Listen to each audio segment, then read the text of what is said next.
How to insert a page border with zero margin in Microsoft Word. First off, we want to open Microsoft Word. And as you can see right here, we have our document ready. Now, let's say that we want to insert a page border with exactly zero margins. And what that will look like is our text will directly come into contact with the border. Now let's go ahead and insert our border.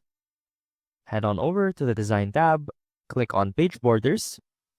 Now select your page border. For this one, we want to select a box, a standard box. Now click on Options and set all of the margins to 0.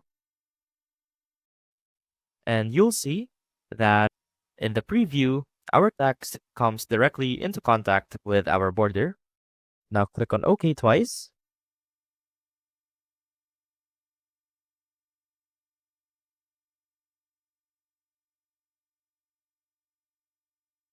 And that should change your page border into zero margins.